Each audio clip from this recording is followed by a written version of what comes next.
Salut, c'est Oliver du site fabriquersayyourte.fr. Alors ce matin, je suis installé devant la yourte repliée. Je suis dans les préparatifs pour le stage qui a lieu mardi prochain, donc du 4 au 6 juillet. Ce matin, je voudrais te parler du choix des toiles. Quel type de toile j'ai choisi d'utiliser et pourquoi j'ai choisi d'utiliser ce type de toile. Donc j'ai choisi d'utiliser de la bâche PVC. Ça peut paraître étrange d'utiliser de la bâche PVC dans les yourtes, c'est pas quelque chose d'habituel. Mais la raison initiale de ce choix, c'est que je voulais réaliser ma yourte uniquement avec des matériaux de récupération. Il se trouve que la bâche PVC, c'est une bâche qui est énormément utilisée dans énormément d'usages.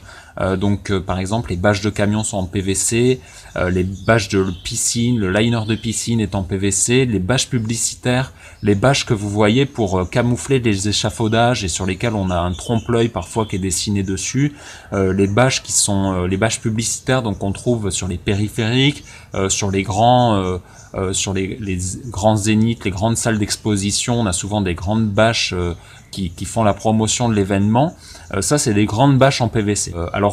Dans les usages, il y a aussi les bâches agricoles qui sont en PVC, il y a aussi les bâches de bateau. Donc c'est des bâches qui sont faciles à récupérer, ou en tout cas c'est des bâches qui sont, il y en a beaucoup qui sont jetées chaque jour et dont on ne sait pas quoi faire parce que c'est pas un matériau qui est recyclable. Donc le fait d'utiliser de la bâche PVC, ça te permet de donner une seconde vie à ces bâches. Et c'est un matériau qui est facile à trouver et en plus qui est résistant. La raison pour laquelle on utilise ce matériau dans tous ses usages, c'est parce qu'il est résistant. Sur les bâches de camion, elles résistent, donc elles sont changées tous les 5 à 10 ans.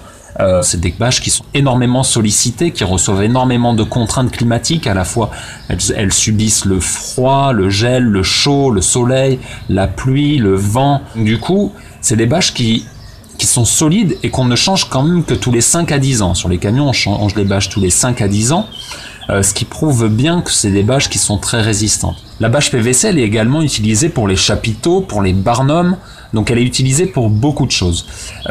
Par contre, effectivement, elle n'a jamais été tellement utilisée pour réaliser des yourtes.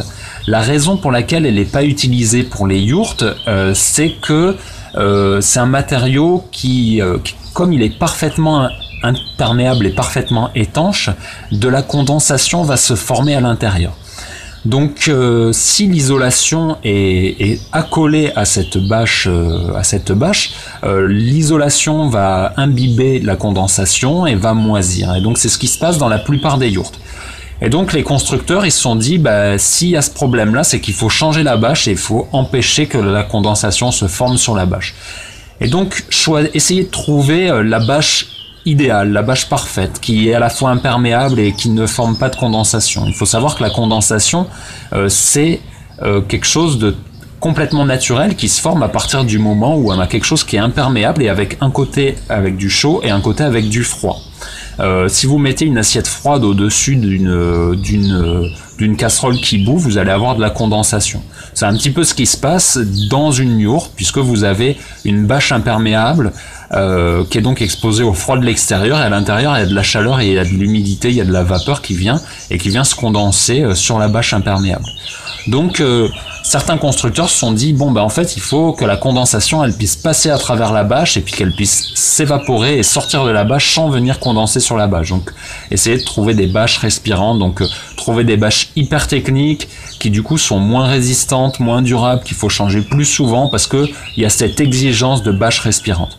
En réalité, l'exigence elle n'est pas d'avoir une bâche respirante, elle est qu'on n'ait pas de problème avec la condensation. Donc on peut changer l'approche dans la conception de la yourte et simplement se dire au lieu d'avoir une bâche qui ne fait pas condenser, je vais éliminer cette condensation et je vais faire en sorte que la condensation ne vienne pas s'imprégner dans mon isolation. Et donc en changeant un petit peu la conception de la yourte, et c'est ce que j'explique moi dans la façon de concevoir les yourtes, c'est ce que j'ai conçu et c'est ce que je vous explique à travers mes vidéos, en fait j'ai pas eu besoin de trouver de la toile respirante et j'ai pu utiliser une toile qui est bien plus simple, qui se trouve facilement, qu'on peut qui est abondante, qu'on peut trouver soit neuve, soit en matériaux recyclés.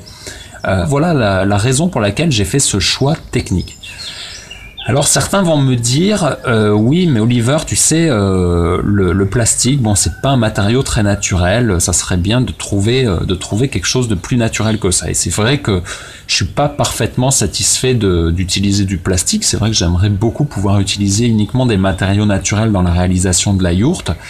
Alors par contre donc il y a effectivement certains matériaux qu'on peut considérer comme des matériaux naturels. On peut se dire le coton c'est un matériau naturel et effectivement on réalise des toiles en coton pour les yourtes. Il faut regarder ça un petit peu plus en détail en fait. Le coton c'est une culture qui consomme énormément d'eau pour la culture, donc c'est une chose.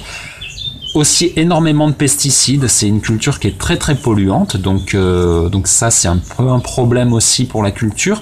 Il se trouve que maintenant on fait du coton biologique, alors on peut se dire super, ça y est, il y a une solution, effectivement on fait du coton biologique, mais il n'y a pas que ça. Le coton, une fois qu'il est récolté, on va le blanchir, donc il y a tout un tas de procédés pour blanchir le coton qui sont assez sales. Et puis il y a un autre problème, c'est qu'on va devoir imperméabiliser cette toile. Et les produits qu'on utilise pour imperméabiliser la toile sont des produits qui sont très chimiques et très polluants. Et il va falloir en plus renouveler l'imperméabilité régulièrement. Donc peut-être qu'il va falloir réimperméabiliser tous les ans ou tous les 2 ans. Donc c'est déjà contraignant, et en plus de ça votre toile elle va être moins durable qu'une toile PVC, c'est-à-dire qu'il aura fallu renouveler l'imperméabilité souvent, et qu'en plus au bout de quelques années elle sera malgré tout abîmée, qu'il faudra la jeter et en racheter une. Donc le bilan est pas forcément intéressant. Imaginons une toile qui dure 2 ans, qu'on a dû réimperméabiliser une fois entre temps et puis qui a fini par moisir et qu'il a fallu changer, et qu'il va falloir du coup sur 10 ans il va falloir racheter 4 toiles alors qu'on n'aura pu utiliser qu'une seule bâche PVC. Donc tout est une question de compromis, et de quel est le compromis qu'on préfère faire, ça c'est aussi en fonction de chacun. Donc voilà un petit peu pourquoi j'ai choisi d'utiliser de la bâche PVC dans la réalisation des yourtes. Vous avez peut-être des suggestions à me faire, peut-être des solutions qui permettraient d'utiliser uniquement des matériaux naturels, donc je suis ouvert effectivement à ces propositions. Je vous laisse donc faire vos propositions, laisser des commentaires si vous avez des questions également. N'hésitez pas à laisser vos commentaires en dessous de la vidéo. Donc je vous rappelle que le prochain stage a lieu la semaine prochaine, donc du 4 au 6 juillet à partir de mardi. Donc il reste encore 3 places, donc n'hésitez pas à vous inscrire, et voilà. Donc j'espère que cette vidéo vous a plu et je vous souhaite une excellente journée. Voilà.